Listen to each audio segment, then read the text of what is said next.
来看这台中二中半暝1点外出来跳电，是校园内面的电力设备出现故障。紧急发电机启动了后呢，唔若伤大声，而且佫有臭大味。住伫学寮囡仔是拢惊到，学校赶紧安排因去到体育馆。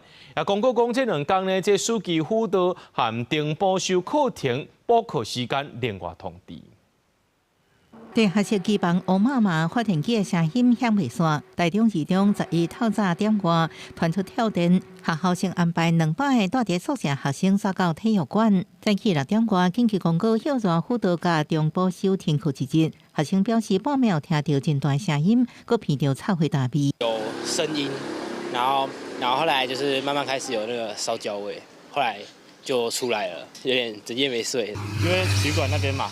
就是空气流通不太好，很闷，就直接跑到附近的便房店，就直接坐在那边待1个晚上。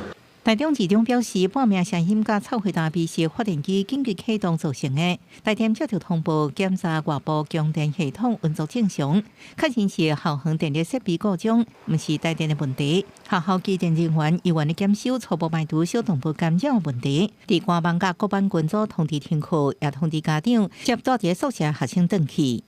初步了解状况，目前机电人员还在了解当中。那当然，至少我们知道说这个是一个安全机制，那可能电流在那边有些状况，那我们的发电机跟断裂都第一时间做启动。不过，经过学校全面检修了，依然无法度完全排除故障的原因，因为安全考虑，台中二中12依然停课1日。中补修课程一旦复课了后，由老师甲学生讨论补课的时间，各用线顶的方式来上课。记者综合报道。